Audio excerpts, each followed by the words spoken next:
ഈ മനുഷ്യനൊക്കെ ഞാൻ കളിയാക്കിയിട്ടുണ്ട് മുഖ്യമന്ത്രി കസേരക്ക് വേണ്ടി ഒരു തർക്കം വന്നപ്പോൾ.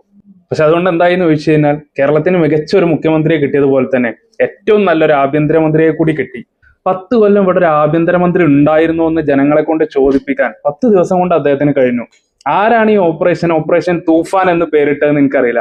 പക്ഷെ ആ പേര് പോലെ തന്നെ കൊടുങ്കാറ്റ് പോലെ കേരള പോലീസ് 14 ജില്ലകളിലും ഓടി നടന്ന് ലഹരിവേട്ട നടത്തിക്കൊണ്ടിരിക്കുകയാണ്. കോടിക്കണക്കിന് രൂപയുടെ ലഹരികളാണ്. 1000-ലധികം ആളുകൾ അറസ്റ്റ് ചെയ്തു.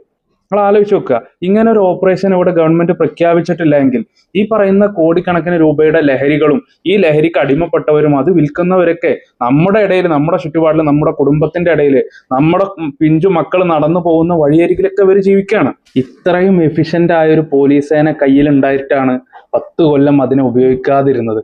അതിഥി തൊഴിലാളികളിൽ നിന്നാണ് കൂടുതലായിട്ട് ലഹരി പിടിക്കുന്നതെന്ന് പറയുന്നത്. നമ്മൾ ആലോചിച്ച് നോക്കി, പുറത്തുനിന്നുള്ള ആളുകൾ കേരളത്തിന്റെ ഉള്ളിൽ വന്നിട്ട് അവർക്ക് സുലഭമായിട്ട് കഞ്ചാവും ലഹരി വസ്തുക്കളും വിൽക്കാനും വാങ്ങാനും അത് ഉപയോഗിക്കാനൊക്കെ അവസരം ഉണ്ടാക്കിയത് ആരാണ്?